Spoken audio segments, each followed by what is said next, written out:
Hi, this is Nancy Gurish. Situations I've had come up often in my life is struggling. And the book I'm going to read to you, but it's called Find and Use Your Inner Power, from very short stories with a lot of knowledge. So I'd like to start out by reading you this story and then relating a couple of other pieces of information that different people have given me that helped me to understand how that I needed to let go and not struggle. Different ways that they've shown me. I think you'll get something out of it. Thank you. Taking the train to Boston.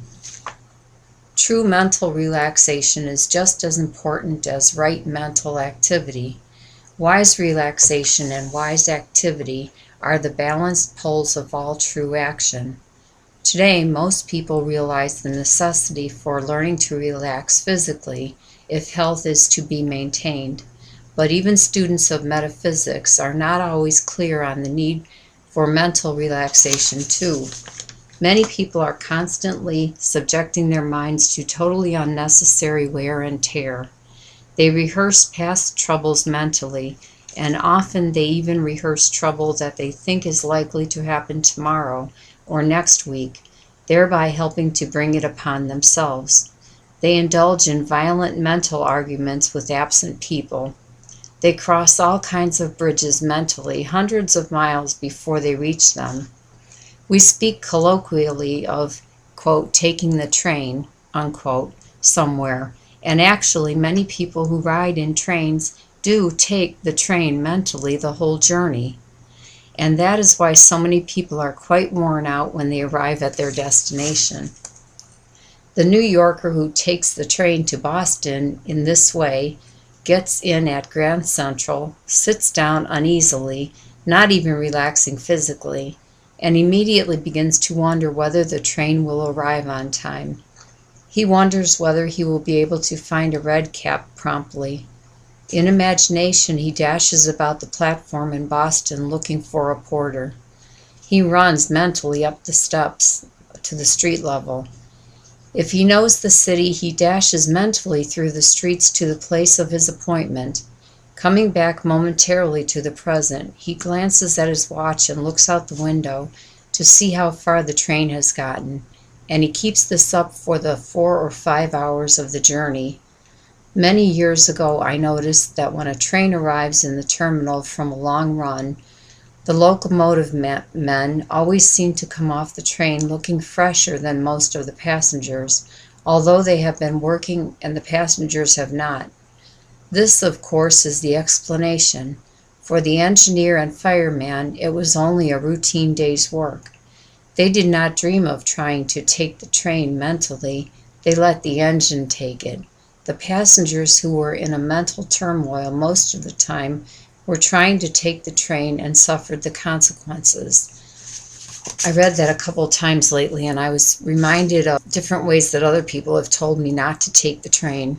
It was the first person I remembered was my father, and it happened when he was changing a flat tire on the car, and a lug nut wouldn't come loose. And I'd be his right-hand man for a while there, and he would teach me how to use the lug wrench, and the nut wouldn't come off, and I'd start fighting it, and he'd say, don't fight, kid, don't struggle. And he would get a cinder block and a pipe wrench, something like that. He'd put a cinder block underneath it, get a pipe wrench, and show me how he would then very easily use leverage to move the tire iron, and the lug nut would just turn very easily. He'd say, don't struggle, don't fight. That was an example from quite a long time ago. And then there was my grandmother. She was born in 1899, and she would iron the pillowcases and the sheets. And that's what they did back then. This is in the early 60s. And she would let me iron the handkerchiefs and the pillowcases. So I remember ironing, using the iron, and I imagine that I was pushing very hard to get the wrinkles out, and she'd say, stop, don't, let the iron do it, let the iron do it.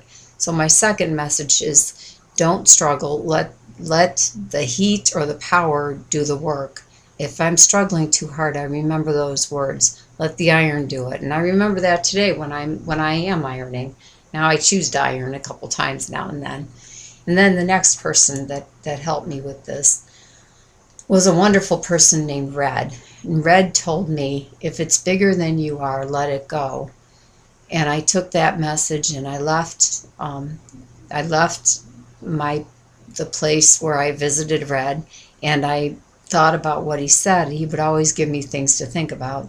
And I took that to apply it to traffic on the freeway. If a truck was larger than my car and it wanted to get ahead of me, I would let it go. He said, if it's bigger than you, let it go. So then I took it into situations that I couldn't handle, things that were bigger than me, things that I couldn't change and I didn't like. If it was a bigger situation that I could do, then I would let it go. And it would take time and it would take practice, but I would let it go.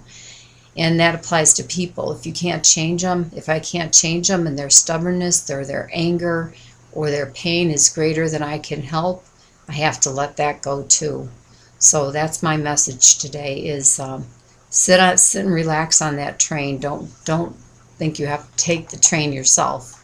And that reminds me of a joke I saw on the Golden Girls, that beautiful show with the four beautiful women that were. Sophia, the older woman, came home and she said she just flew in from New York, and Rose Nyland, the ditzy one, said, "Oh, you must be awfully tired." And she said, "Well, I didn't fly. I sat." She rode the plane home. You're not out. You shouldn't be awfully tired when you get home from anything. You relax whenever you have a chance to sit. Thank you. Good night.